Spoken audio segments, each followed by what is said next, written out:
Yap, siya yun, yung mga walang malasakit na ahente makabenta lang. So nag-comment si Sir regarding dun sa isang commenter din natin na sa una mura lang yung pinakita pero ending sobrang laki pala na magiging monthly amortization niya.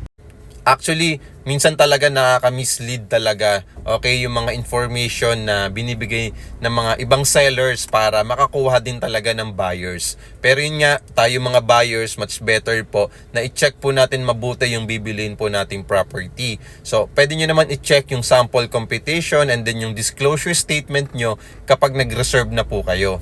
Kasi kapag kumuha naman po kayo ng property, meron naman po yung disclosure statement, including po din yung total contract price, yung reservation fee, yung equities ninyo, yung lump sum ninyo kung meron, okay? But good news dito naman po sa amin, sir, okay? So far naman kahit papaano, 'di ba? May malasakit tayo sa mga existing buyers natin. That's why I create content para makatulong din sa mga future property investors, mga first-time buyers ng real estate. Malay natin makapag-extend tayo ng konting tulong in this way, no, sa ganitong form of content. At yung iba din na nanonood na plano rin mag-invest in the near future ng property nila.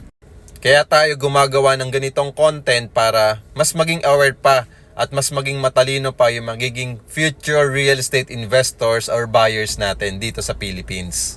So kung naghahanap kayo ng murang rent-to-own condo for only 10,000 to 25,000 cash out only, wala na kayong ilalabas na equity or spot down payment, just follow me, message me. Located lang ito sa Ortigas Extension, Pasig. So follow nyo ako, puntahan nyo yung profile ko. Pwede pa kayo manood ng ibang contents ko doon na pwedeng makatulong din sa inyo sa journey nyo ng pag-i-invest sa real estate properties. Maraming salamat and God bless.